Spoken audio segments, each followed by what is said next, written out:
support in Indian Wells. Look at this. I mean, this was in Australia. Court 6 literally had a line. I know I'm exaggerating, but it went for miles at the Aussie. It was wild scenes there. Allie, can you remember a women's star who gets this type of support wherever she goes? Yeah, well, Taylor Swift. I mean, Yeah, there you go. Yeah, for sure. A 21-year-old athlete from the Philippines is accomplishing something that current world champions and Grand Slam winners seem unable to match. She's packing venues, crashing websites, and forcing tournament directors into emergency meetings about crowd control. Industry insiders are now openly debating whether she's become the most magnetic force in women's tennis. Not the most skilled player, mind you, but the most captivating presence. That's a completely different discussion. What's your take on Alex Eala? Has she already become the most compelling figure in women's tennis today? Ranking aside, drop your thoughts below because this debate is fascinating. I'd have to say maybe a little bit of Sonia Mirza. Back in her heyday, obviously the Indian fans took to her and they followed her all around the globe, obviously not to this extent. And I think the ceiling that Alex Eala has is obviously that much higher. And I'm gonna bring in a little boxing here because my dad wanted me to be a boxer, but I chose tennis. But Manny Pacquiao. Good call. Manny Pacquiao, we saw him when he, was at the top of his game. And alongside Roger Federer, he actually had more prize money. So I think that if Eala, can keep doing well with her tennis, who knows? The sky's the limit on the court, off the court. I mean, she could be rolling in it, if you will. So here's a statistic that sounds completely made up, but isn't. Alex Eala's pre-tournament media session at the 2026 Australian Open racked up 171,000 views. Meanwhile, Novak Djokovic's session hit 80,000. Aryna Sabalenka's session managed 9,000. Take a moment to process those numbers. The reigning world #1 in women's tennis, a multiple Grand Slam winner who crushes opponents with the kind of raw power that makes matches look one-sided, generated 9,000 views for her press conference. Eala pulled in nearly 20 times that figure, and everyone covering tennis knows this isn't typical. She's got a smile that lights up a room too, and I remember last year when she beat Iga Swiatek, and she kind of did it with a lot of grace and humility, and it was really, for me, it was terrific to see her take that match and watch her play after that and watch her try to continue to progress, because I like her game. Obviously, she wants to get better than where she is now, the 32 in the world, but she's got a lot of good hand-eye coordination and ability to take the ball early and redirect. But the fan stuff is always fun for me, because whenever you see players from smaller countries, the fans are so passionate when they get up to the top. It's interesting, Ali mentioned Sonia Mirza. She has nearly 13 million followers on Instagram. That's 5 million more than Carlos Alcaraz, and nearly as many as Alcaraz and Sabalenka combined. So that's how big Sonia Mirza is, was, and will be. But Eala going to be seeded for the first time at a 1,000. To find out who she will play in the second round, check out the draw. Here's how tennis experts are talking about Alex Eala in 2026. There's no hedging, no diplomatic language, none of the standard tennis commentary where every player gets called a fierce competitor with unlimited potential. That phase is over. Former ATP professionals Sam Querrey and Steve Johnson recently had a conversation where they posed a question many in the sport have been quietly considering. Is Alex Eala the biggest attraction in women's tennis right now? Johnson didn't hesitate. His response was an immediate yes, not probably. Not she's heading in that direction. A definitive yes. This answer requires some context because biggest attraction carries specific meaning. It's not about skill level. It's not about current ranking position. It's about who drives ticket sales, who overloads streaming platforms, who creates headaches for event organizers before matches even begin. And when you frame the question that way, building a case against Eala in 2026 becomes genuinely challenging. Let's revisit Australia, because that's where this surge of professional attention really gained momentum. The atmosphere surrounding Eala's matches at the Australian Open was described as chaotic by veteran reporters. Lines that extended beyond any reasonable expectation, crowds that made no sense given her ranking at the time. A player sitting outside the top 30 was generating pre-match energy that Grand Slam organizers typically see with seeded players in late rounds. The Filipino supporter turnout was massive, vocal, and coordinated in ways that resembled concert crowds more than traditional tennis audiences. Now, passionate national support isn't unprecedented in tennis. But the magnitude of what's happening with Eala has seasoned tennis voices searching for historical parallels. When asked which women's star commands this kind of global traveling fan base, one commentator immediately mentioned Sania Mirza. That's actually a serious comparison worth examining.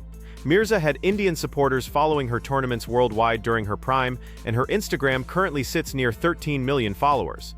That's roughly 5 million more than Carlos Alcaraz, and nearly matches Alcaraz and Sabalenka's follower counts combined. This represents genuine international cultural impact in tennis, and industry experts believe Eala's potential exceeds even that. Another voice in that discussion brought up Manny Pacquiao, which reveals everything about the scope of comparison being made. Pacquiao at his zenith was among the planet's most recognizable athletes. His boxing matches became national holidays in the Philippines. The entire country restructured its schedule around his fights. During his commercial peak, his earnings reportedly matched Roger Federer's combined prize money and endorsement deals. When tennis analysts start invoking Manny Pacquiao as their closest reference point, the discussion has moved far beyond normal territory. And remember, these aren't emotional fans making these comparisons. These are former professional athletes and seasoned analysts who've dedicated careers to studying this sport while maintaining objectivity. So what's actually fueling this phenomenon? Because this level of fan devotion doesn't emerge from nothing, and it's not purely sentimental. There's a unique combination of elements working with Eala that's creating something the sport hasn't experienced in quite this form before. First, her background story carries unusual appeal. Eala trained at the Rafa Nadal Academy. She developed her skills far from home, grinding in Spain's intensely competitive tennis environment. She progressed through junior competitions, captured junior Grand Slam titles, then faced the grueling transition from junior success to professional results on the main tour. Any tennis follower understands this is where most junior champions quietly fade away. The pathway from junior stardom to legitimate WTA presence is merciless, and the vast majority don't survive with their potential intact. Eala not only survived but thrived in ways that deeply resonated with supporters who had been watching and hoping. When she defeated Iga Swiatek, who was the reigning world #1, it was the type of result that fundamentally shifts how people perceive a player, not just because of the opponent she beat, but because of her conduct afterward. The poise, the maturity, the humility she displayed showed she grasped the magnitude of her achievement without needing to manufacture drama for cameras. That kind of character gets remembered. It creates the type of devotion that can't be artificially generated. Second, the demographic she represents is massive and largely unexplored by tennis. Southeast Asia ranks among the world's fastest-growing sports consumption markets. Digital adoption, social media participation, and demand for live sports content throughout the Philippines and neighboring regions represent a commercial goldmine that global sports organizations have been attempting to access for years. Eala doesn't simply appeal to that market. She embodies that market in a visible and personal way. When a Filipino supporter watches her compete, travels internationally to see her at a Grand Slam, or repeatedly refreshes streaming sites until video loads, something deeper than sports fandom is happening. It's cultural representation at tennis's highest level. It's witnessing someone who shares your appearance and origins competing on the world's biggest stages. That emotional connection doesn't depend on rankings. It operates on identity. And in 2026's sports marketing and media environment, identity spreads faster than almost any other force.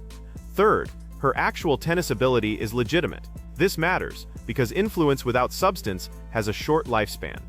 Eala possesses real technical skill. Her hand-eye coordination stands out as exceptional. Her capacity to attack balls early and redirect them to alter point dynamics before opponents can recover is what coaches identify as a true weapon. It's not just spectacular to watch, it's strategically effective. It creates tactical problems that higher-ranked players have found difficult to solve. She entered 2026 with positive momentum, made a deep run at Dubai, and climbed 16 ranking positions to reach a career-high number 31 in late February. She's approaching Indian Wells, one of the calendar's most significant combined tournaments, with a first-round bye thanks to that ranking. And she arrives with a 10-6 season record, which demonstrates she's competing effectively, winning consistently, and building upward trajectory. This isn't a viral phenomenon about someone who dominates social media but struggles in actual competition. Her on-court performance is trending positively, and the timing of that improvement has synchronized with her public attention surge in ways that reinforce both elements. Now here's where this situation becomes genuinely fascinating, from business and structural perspectives. Tournament directors across the Middle East and Southeast Asia have been publicly comparing her drawing power to Manny Pacquiao and Novak Djokovic. Djokovic himself, who has witnessed everything in tennis and isn't easily impressed, has described the excitement around her as a positive challenge for the sport. When Djokovic characterizes your supporter base as a beneficial challenge for tennis, you've entered an entirely different category of athlete. The attendance patterns are already creating operational complications. Match crowds that surpass venue infrastructure expectations. Organizers handling situations they hadn't anticipated because a player ranked outside the top 30 is generating demand that belongs in a higher tier. Indian Wells approaches next, and those tracking these developments expect Filipino fan support to arrive in significant numbers. The comparison that keeps surfacing, and it deserves consideration, relates to what Sania Mirza represented for Indian tennis globally. Mirza established a blueprint for how a player from a non-traditional tennis market could develop a following that transcended borders and outlasted their active career. Her 13 million Instagram followers exist not because she was her generation's best player, but because she symbolized something beyond tennis, for an enormous and devoted community. She became a cultural icon who happened to compete in tennis at an elite level. Analysts now believe Eala's potential in that regard is superior. Not tentatively, not with extensive qualifications, superior. And current metrics support that assessment. A press conference attracting 171,000 views compared to Djokovic's 80,000 isn't coincidence. That's an audience making a clear statement about their preferences. There's also the social media dimension to consider, because that's where younger audiences, the demographic that will shape sports commerce for the next 20 years, decide who deserves their attention. Eala belongs to the generation that grew up in this digital environment. Short-form video content, instant engagement, exclusive behind-the-scenes access, the kind of platform presence that transforms sports moments into shareable cultural events. Her victories go viral. Her personality shines through in interviews in ways that translate effectively to screens. She possesses what one analyst described with complete seriousness as a smile that illuminates any space. This might sound like casual praise, but in modern sports media's attention economy, warmth and natural charisma aren't minor qualities. They determine whether viral moments stick or content disappears. Coco Gauff recently demonstrated what a young women's player with authentic mainstream crossover potential can achieve. The sponsorship opportunities, the cultural visibility, the ability to reach demographics that don't typically follow tennis. Eala, according to multiple analysts monitoring this in real time, is already generating comparable attention in certain markets and surpassing Gauff in raw engagement numbers within Southeast Asia. That represents a meaningful development. The ranking difference between them is substantial. Gauff is a Grand Slam champion and top 10 competitor, but the viewing surge around Eala isn't behaving like it should for a player ranked 31st. It's functioning like something much bigger, and tennis establishment figures are recognizing that the traditional equation of rankings equaling influence isn't completely applicable in her situation. What does this trajectory mean for Eala's future? The possibilities are genuinely thrilling, and industry experts recognize it. She's 21 years old. She's climbing rankings precisely when her cultural profile is exploding. The physical and technical development potential for a 21-year-old athlete still offers enormous growth opportunities. If her on-court results maintain their upward trend, more deep tournament runs, additional victories over top 10 opponents, the consistency that transforms a ranking of 31 into 15 or 10, the combination of performance and influence would create something women's tennis hasn't quite witnessed before. Not simply an excellent player with international supporters, an athlete who operates as a cultural movement supported by one of the world's most passionate sporting nations, performing at elite levels in an individual sport with global broadcast reach. The potential ceiling, as experts repeatedly emphasize, reaches extremely high levels, and currently, in early 2026, the foundation is already impressive enough to force tournament directors into logistical reorganization and former champions to reach for boxing analogies just to find adequate descriptive language. This wasn't a development any serious tennis observer anticipated 2 years ago, yet it's precisely the reality they're examining now. Eala has transcended being merely a tennis story. She's become a viewership phenomenon, a cultural narrative, and apparently a crowd management challenge, which happens to be the most desirable type of challenge to face. If you want more detailed analysis like this covering the players genuinely influencing tennis right now, hit that like button and subscribe. Much more content is coming your way.